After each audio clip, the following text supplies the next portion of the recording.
सुरू आहेत. या चर्चा बैठकीमध्ये भगवान बाबा हनुमानजी उपस्थित आहेत, त्यांना माझा प्रणाम. तसेच महान त्यागी बाबा जुमदेवजी उपस्थित आहेत, त्यांना सुद्धा माझा प्रणाम. तसेच आपली आई वाराणसी आई उपस्थित आहेत, त्यांना सुद्धा माझा प्रणाम. तसेच उपस्थित असलेले सेवक बंधू, आई बहिणी, बालगोपाल या सर्वांना माझा प्रणाम. परमात्मा एक. आजच्या चर्चा बैठकीचे विषय बाबांचे आदेश, 4 तत्व, 3 शब्द, 5 नियम आणि सेवकाला आलेले अनुभव या विषयावर आजची चर्चा बैठक सुरू होत आहे. या मार्गामध्ये आलेला कोणताही सेवक तो दुःखी चाललेला आहे. कोणी दुःखी म्हणजे कोणी व्यसनाने आला, कोणाला महारोग यासारख्या मोठमोठ्या बिमारीने या मार्गामध्ये प्रवेश घेतलेला आहे. तसेच आम्ही पण या मार्गामध्ये याचे कारण आमचे हेच होते की माझ्या वडिलाला लकवा मारलेला होता. लकवा असा मारला होता की त्यांना बोलता सुद्धा येत नव्हते आणि लकवा मारण्याच्या पहिले ते खूपदा दारू पित होते. नंतर माझे वडील आणि आमच्या इथे गाई म्हशीचा धंदा होता आणि माझे वडील एके दिवशी गाय बघण्याकरिता सोनकुसरे काकाजीच्या घराकडे गेले. तेव्हा तिथे सोनकुसरे काकाजीच्या घरी बाबाची लावलेली कॅसेट माझ्या वडिलांनी ऐकली आणि ते माझ्या वडिलाला म्हणू लागले, हा कोणता मार्ग आहे म्हणे. तेव्हा सोनकुसरे काकाजींनी त्यांना सांगितले, या मार्गाची रूपरेषा सांगितली.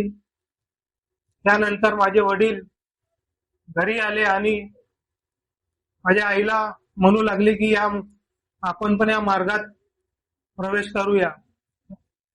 त्यानंतर माझ्या आईने पण होकार दिला आणि त्यानंतर मग दिपेसला आम्ही सगळेजण सगळे गेलो आणि तिथे मेंगरे काका मार्गदर्शक मेंगरे काकी दिपेसमध्ये राहत होते. तिथे गेलो आणि त्यांनी विचारले कशासाठी आले, तर आम्ही म्हटलं मार्ग घेण्यासाठी आलो. त्यांनी म्हटले या मार्गात तर मरावं लागते. तेव्हा आम्ही म्हटले या मार्गात मरण्यासाठीच आलो. तेव्हा त्यांनी आमचे सगळे दुःख विचारले आणि त्यानंतर त्यांनी ज्योत लावण्याचा अधिकार दिला. अगोदर सकाळची विनंती, सायंकाळी प्रार्थना त्यांनी म्हटली, त्याच्या पाठोपाठ आम्ही पण म्हटली. त्यानंतर आम्हाला 3 दिवसाचे कार्य देण्यात आले. 3 दिवसाच्या कार्यामध्ये आमच्या घरचे चांगले सुख समाधान वाटू लागले. आणि एक अनुभव असा आहे की माझ्या इथे मार्गात याच्या अगोदर गाई म्हशी होत्या. तेव्हा आमच्या गाई म्हशी मोठ्या झाल्या की मरून जायचे. ते स्वतः चालत होते. जेव्हापासून या मार्गामध्ये आलो तेव्हापासून आमचे गाई म्हशी चांगले जगू लागल्या. हा पहिला अनुभव आम्हाला आला. त्यानंतर दुसरा अनुभव असा आहे की आमची एक गाय एका नळ्याच्या टाक्यात पडलेली होती. तिथून 2-3 मुले सांगायला आली की एक गाय नळाच्या टाक्यात पडलेली आहे, ते तुमची होय का बघून घ्या. मग आम्ही त्या जागेवर गेलो तर पाहिलं तर ती गाय आमचीच होती. तिला काढण्याचा प्रयत्न केला तरी ती गाय काही निघत नव्हती, कारण तिच्या पोटामध्ये नळ घुसलेला होता. मग आम्ही घरी आलो, भगवंताला सांगितले आमच्या गायीला बाहेर निघू द्या. आणि त्या जागेवर गेलो आणि त्या गायीला बाहेर काढले. ती गाय तिथं उभी न राहता तिथून निघून गेली. तिला दुपारी बघितले तरी ती काही दिसली नाही.